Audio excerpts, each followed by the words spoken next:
Let me ask you this: aside from business, I don't want to take up too much of your time, right? For the people watching, right? What's that one motto or one thing that you live by, right? Is there any like something that you could teach us real quick? Well, I don't know about real quick because again, Okay, well, don't have to be quick, but you know what I mean. well, yeah, I mean, there's a couple of things. Like, it just depends on the person and what their problem is. I think a lot of people's problem is they're trying to figure out how to grow and scale to the next level, and a lot of people don't understand to get to the next level, you have to maximize the level you're on. Imagine if this was the level and you're right here and this is the next level. If you maximize this level, you're on the bottom of the next level. But most people just want to figure out how to get here without maximizing this one. So that'd be number one. But number two, like I have what's called the sacred six. There's two things that I tell everybody if they want to succeed. I believe the sacred six and the $1 million morning. I hear both of these. Yeah, the sacred six is basically six things that need to happen. And once those things start happening, your life magically changes. So I think over the years, we've lied to ourselves, we've lied to others, we've procrastinated, we've let ourselves down. Just like any friend that would do that to us, we'd probably get rid of the friend. Problem is, we can't get rid of ourselves. So we develop an ego, and it's subconscious. We're unaware of this feeling about ourselves. But ultimately, it leads us to make choices that limit us. We believe that we're limited, and so we are limited. And ultimately, I believe it's because our subconscious mind remembers all the crap we've put ourselves through and all the lies and whatnot. So I want to remove all that with the sacred six. Number one, you have to basically apologize and forgive yourself. Wipe the slate clean so it starts fresh. Step two, you want to commit to do what you say you're going to do. Have ethics and integrity. Most people get anxious when they hear that because ultimately, if I have to do everything I say, it's because they don't trust themselves. It's part of the problem. So once you commit to do what you say you're going to do, you can relax because, you get to decide. So just don't commit to so many things. Step three, you want to start racking up the wins instead of the losses. So you set 5 small goals a day, small goals. Like if you get up at 8 o'clock, get up at 7:50, things that you can attain because your mind doesn't know the difference between a big win and a little win. So you want to start racking up the wins. Then you want to get rid of what I call the hate in the headlines, including your own. People self-talk. Oh, I'm not good enough. Oh, I don't look that good. Oh, man, I'm lazy. I need to be better at this. Self-talk, headlines, hate, get rid of it. Block out the negativity. Step 5 thing is visualize properly, see what it is you want to do. Most people don't understand. They're out there trying to build something. They don't even know what it looks like. Like, for example, if I said, walk into the room, find me, there's 1,000 people in the room, you need to find me, and you have no idea what I look like, how easy would it be?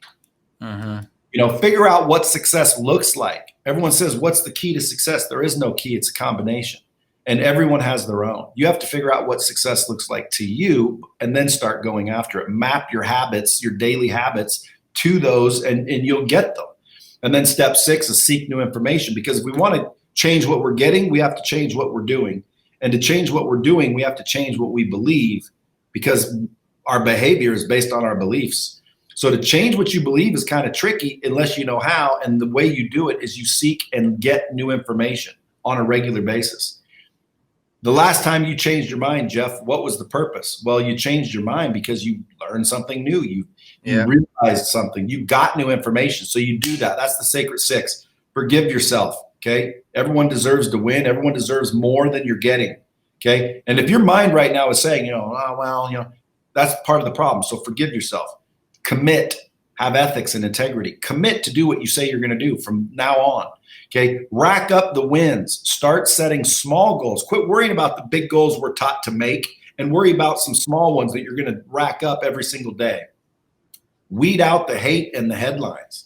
Visualize and figure out what success looks like, and then start mapping your daily habits to those.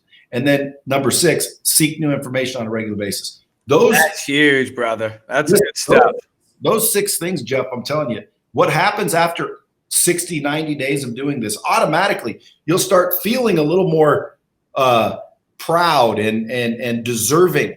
And then you'll start to see the haters pop up. Hey, that's a little arrogant, Jeff. You're a big shot now, huh?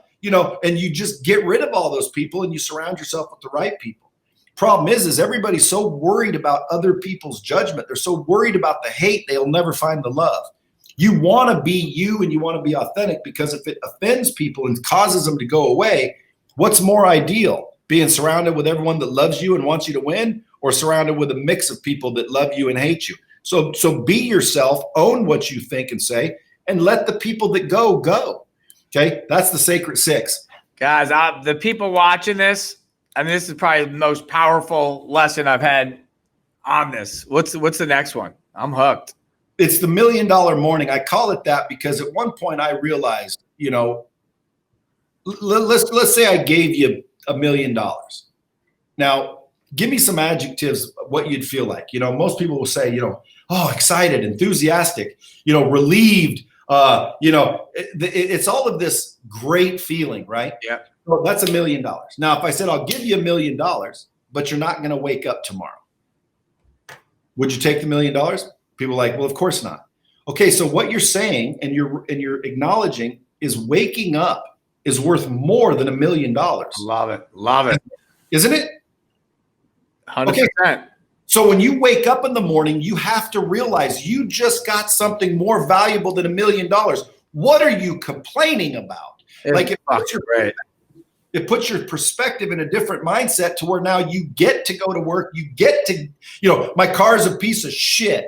Okay, I understand. But guess what? Wake up and realize how grateful you are to, number one, have a piece of shit. Okay? And now all of a sudden it's like, yes, my car is a piece of shit, but it's better. I'm alive. It's running. You get that gratitude by realizing the gift of waking up is worth more than $1 million. And believe it or not, I'll start calculating. If tomorrow was your last day, I'll give you $1 million. You say no. What about $2 million? Nope. $3 million? Nope. Dude, I'll give you $10 million, but today's your last day. Would you do it? Nope. Okay, so what you're saying basically is waking up is worth more than millions of dollars, but you wake up all pissy and depressed about shit. This is fire, man. This is good shit. Okay, so well, thank you, and it works on anybody. This is the stuff I watch. That's why I was like, I gotta get Brad on here.